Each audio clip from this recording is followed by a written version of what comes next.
Morning. Happy Monday, everyone. I'm just sitting in the back of my car on a very rainy day. It's been raining all weekend, so I just want to get a little bit of content video out there and just reach out to everyone and just let everybody know who I am and what my channel is about. I am a homeless single woman. I live in a homeless shelter inside of a city, and I've been living there for about maybe a month now. And before I moved into the homeless shelter, I lived in my car. I stayed in my car for about 33 days. And here I am. And I'm just navigating my life, my homeless life. Some people get offended and they say, oh, you're not homeless because you have a roof over your head. And a lot of people consider that to be not homeless. But I still consider myself homeless. You know why? You know why I still consider myself homeless? Because I don't have an address. If you don't have an address, you're technically considered to be houseless, homeless, houseless, however you want to say it. So, and a lot of people say, don't put that stigma on you. Don't say that about your life, but it is my life right now. That's my life. Like, you know what I'm saying? If you're living with someone else, you may be living with your family member, but if you don't have an address that you get mail to, you're considered to be a homeless person. And I do get mail to the homeless shelter. I only get certain pieces of mail there. I don't put the shelter on my job, for my job, because I don't want anybody to really know my situation. Because a lot of people will Google your situation and then they'll talk, you know what I mean? So I try to keep my homeless situation pretty much under wraps away from my job. It's not that I'm embarrassed, because I'm really not embarrassed, because I come on social media and I talk about my situation. But I just don't want my job to know about my situation, that's all. I had a pretty rough weekend. I didn't go to church. I should have went to church, but I didn't. So I just left the shelter yesterday and I just went inside a park and I just parked all day. I was parked all day. I was pretty much sleeping all day. Like on and off, I would wake up, look around, see what's going on around me, and I would go back to sleep. And I would just sit at this park that I like to go to and go hiking and everything. But I didn't go hiking because it was rainy outside. It was really rainy. It was really nasty. The weather is crappy today. It's raining again. I think it's supposed to rain tomorrow, but I'm ready to see the sunshine again. So I just come here and I talk about my situation. So I want you guys to know, when I talk about my situation, I don't have to come up here and lie about anything. I don't come up here and ask people for money. I don't ask for anything. I'm just looking at my little notifications come up on my phone, but I don't ask people for money. I don't ask people for anything. I just talk about my situation. I talk about my life, how I'm navigating my life, how I'm getting through. A lot of people say, are you getting resources? Is someone helping you? It's really hard to find programs to help you right now because there's so many homeless people in the world right now that need help. Like, so many people need help. A lot of the times they're going to cater to the senior citizens, as they should. They're catering to the senior citizens. They're catering to the veterans, as they should. They're catering to the senior citizens. They're catering to the veterans. They're catering to the people that are already disabled, the people that are in wheelchairs and everything like that. But at the end of the day, everything pretty much boils down to, what are your finances? What are your resources? What kind of money do you have? What do you have to spend? You know what I'm saying? So, and they're catering to a lot of the drug addicts in the community. They're catering to a lot of them, especially the ones that are trying to get clean. They're catering to those more than anything. And that's okay, as they should. They should cater to people that are a little bit more frailer in our communities, like the senior citizens, the veterans, and the people that are disabled. And as far as the drug addicts and the people that need treatment, I think they should wait on the waiting list just like me. But, there's a lot of waiting lists out there. I put my name on a few waiting lists, so I just have to wait. It's a waiting game, but the only thing I need to do really is just, find me a second job, find me more income. I need more income to do much of anything that I want to do. I need a bigger income to go forward with that. But for the most part, I'm actually okay with my situation. I didn't have the greatest weekend this weekend. I really kind of broke down a little bit in my car. I was feeling lonely. I was feeling lonely. I was feeling by myself. I felt like I didn't have anybody, which I don't. But, sometimes we break down, and we, long as we get back up again, that's the only thing that really matters. I'm a big advocate on talking about my feelings and talking about how I feel. And there's so many people in the world that's going through. So I'm not alone. I feel alone, but really I'm not alone. You know what I'm saying? You feel super alone. You feel super by yourself. You feel super like nobody cares. But I always tell people, open up social media. If you feel a ways, you feel like you don't got no family, you feel like you need somebody to talk to. You might have a therapist, but you don't talk to your therapist on the daily. You have to just you have to make a way for you to be able to talk to people. So open up a YouTube channel, open up a TikTok. I've been on every platform. YouTube has been the most social platform for me to really spill the beans and tell y'all how I'm feeling. I don't talk about everything on my platform. I don't tell everything. I tell some stuff, but I don't tell everything. And that's just how I am, and I'm always going to keep it that way. I don't want y'all to think I come up here and tell all my business, because some people say, well, why are you telling this? Why are you telling that? Because I want to. I want to talk about my situation because that helps me get through it.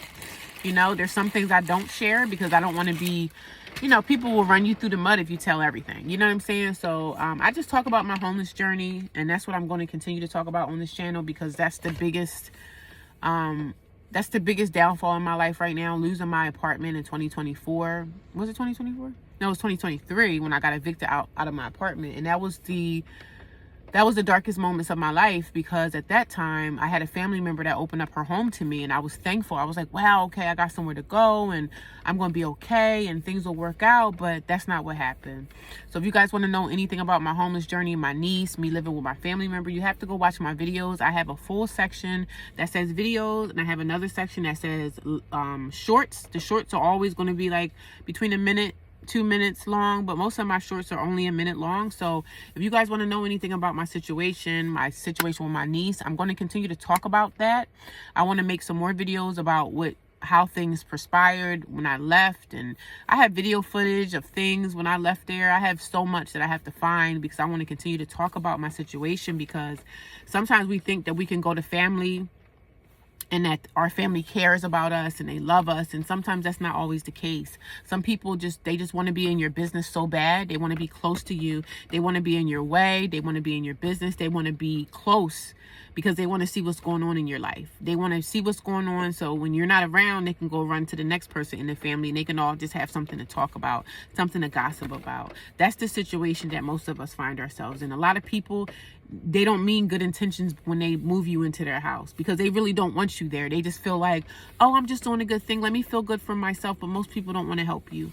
They don't want to help you. Even your family, they don't want to help you. Even if you're paying rent to them, it's still not enough. It's still something that you did wrong, or still something that you're doing wrong.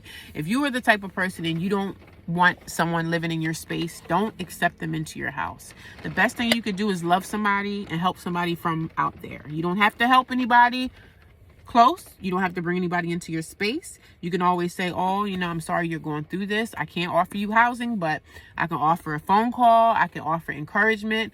I can come hang out with you, have some lunch or whatever. We can go to dinner sometimes. We can hang out. We can communicate and talk. We can share Bible scriptures. But if you know that you don't want someone in your house and you feel iffy and funny about having people living with you, don't invite them into your space. Because when you invite them into your space, the sad part is they've bought a lot of their personal belongings into your space, and they feel like your space is home to them. They feel safe. They feel, confided. But sometimes people don't really want you around. And if you feel like that, don't open up your house to someone. Because you open up your house to someone and then you end up talking about them behind their back, and they think everything is going good. But sometimes people in your family, they start acting funny, and you can feel the vibes of the funny actingness come about. And that's what happened with me and my niece. I felt the vibes, and I think it was one time I confronted her and I said something to her, and then after that, things just continued to just travel downhill from there. But I was paying rent. I don't move in with family thinking that I don't have to pay anything, and oh, they just gonna take care of me. And no, I take care of me. I take care of myself. So, and I'm not the type of person to say I'm not the type of woman to say I don't need nobody. Even in my situation of me still taking care of myself fully right now, I still need somebody. I need God. I need God to continue to open up the doors and guide me in the places that I need to go into. The directions in life that I need to be in, God is going to provide those for me. My YouTube channel, it has been growing. I'm getting subscribers every day because I'm putting forth the effort in opening up a pathway and a doorway for me to heal for myself. I'm opening up healing for me inside, my inside insides are healing every day because I'm talking about my situation. I'm talking about my pain. I'm talking about my hurt. And if this is a channel that somebody don't like homeless people, and homeless people are the bottom of the totem pole because nobody likes homeless people. They all just figure homeless people are drug addicts and, you know, they use their money on drugs. And that's not the fact for everybody. That is not the case for everyone out here. Every homeless person that you meet or come in contact with did not lose their apartment due to drugs. Some people didn't even lose their apartment due to the fact that they didn't pay rent. That's not even a factor. So we all messed up. We all make mistakes. We all do things in our lives that maybe we shouldn't have done, right? And being an adult, oh, you're an adult and you're still making those kind of mistakes. We all make mistakes. We make mistakes at our job and we end up getting fired. We make mistakes in our apartment and we end up losing, you know, violating our lease. It's all different reasons why people are in the situations that they're in. So if you're able to help someone, especially somebody that you know, your family, help them. Because you never know when the tables might turn and that family member, I may get myself together. And then when I get myself together, somebody else in my family is homeless. My sister don't have nowhere to stay. Oh, you the same one that wouldn't help me when I needed a place to stay? Oh, wow. Now you homeless? Oh, you're going to feel that wrath. You're going to feel that wrath because everything always comes full circle. It always just keep on going. That circle just keeps going around again. One day it's me. The next day it's going to be you. The next month is going to be you. The next year is going to be you. You're going to be in the same situation as me at some point. And I'm not putting it out there that saying somebody's going to be homeless, but that's how things work out, man. I might be down today. In another year or two, I'm going to have myself together. And then somebody else in the family going to be coming to me asking me for help. But I'm like, wow, where were you when I needed help? Where were you? That's all I'm saying. Where were you when I had my dark nights in my car crying by myself, crying in the middle of the night? I had some moments like that when I stayed in my car. Some nights I just sat and cried out to God, like, Lord, please help me. Like, help me. I'm at the bottom of the barrel. I'm at the bottom end stages of my life. Like, this is the darkest place I've ever been in. Lord, please guide my steps. The only thing in life that has gotten me through this is Jesus, God. God has guided me through this dark stages of my life. And I still have a lot of things that I need to do. But guess what? I'm in a better place than I was a year ago. I'm in a better place than I was 6 months ago. I'm in a better place than I was 2 years ago in the beginning of all of this. Not having family, being embarrassed, trying to move stuff out of my apartment in my little car that I had. My little car that was had a bad oil leak. I had no money to really fix it. Those are the type of things I've been through. I have kids. I don't talk about my kids. I don't want to bring my children, talk about them and situations on that channel because that's a whole nother situation. That's a whole nother devil right there. A whole nother situation. I don't talk about my children on the channel because some people ask me about them. My kids are older. I don't talk about them. I don't want to. That's a whole nother situation that I'm in a battle with right now. You know what I'm saying? So I don't bring that into the situation. It's a very sensitive topic. I don't talk about my kids, but I talk about my homeless journey and how I'm going to navigate and get myself out. That's it. So if that's you and you're going through, I could come up here on this channel and look a hot, ragged mess. I'm not out here trying to look for a man. I'm not trying to look for a relationship. I'm not trying to look for nothing. I come here in my full regalia, just being myself. Being myself. And if someone don't like my appearance, somebody think I should come on looking, you know, put some makeup on and do your hair. I'm not here for that. I'm not here for looking good and looking this way. And I have to look. I don't care what people think about me because I come on here and I'm telling a story and my story comes genuinely from my heart. Like my situation is actually really happening. I live in a homeless shelter right now in a city in the United States of America. And I'm not ashamed to talk about it. I'm not going to be ashamed to talk about my situation. I'm not going to be ashamed to talk about anything. I want y'all to know that if you are going through and you are at a dark stage in your life and you're at the bottom of the barrel, because I consider this to be the bottom of the barrel. When I lose my apartment, I lose my housing, that is the bottom of the barrel in life for me. That is the bottom. But okay, we're at the bottom. We lost our apartment. Okay, what are we going to do to get through this? It's going to take a while to build, especially after an eviction. It's going to take a while to build, but we have some options. There are options to eviction. There are options. You can find a roommate. You can move into an extended stay hotel. You can move into a hotel. But you got to have the money to be able to pay that rent because guess what? Hotel rooms and extended stays, they just put you right out. The good thing about extended stays is there's an option of an extended stay. Thank God for that.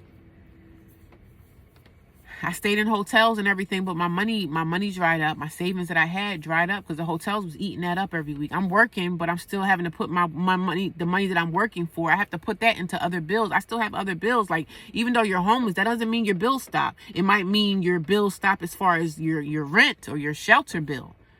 Just because you homeless don't mean that, you know, other bills stop. You still have other bills. Some people got car payments. Some people got car insurance. We got to eat. We got to have money for food. Like, I'm grateful to be in the situation that I am. I'm grateful to be a part of the shelter. I'm grateful to be there. But what is next? I have a lot to do and a long place to go. And I hope that you guys can join me in that channel. I thank you guys for watching. I hope you guys go watch some of my other videos. Give this video a thumbs up. Share my videos on all platforms. If you want to share, if you know somebody in your family or your neighbor or someone that's homeless, share it, because I'm trying to spread awareness. I'm trying to spread positivity for people who've lost it all. I thank you guys, and I'll talk to you soon.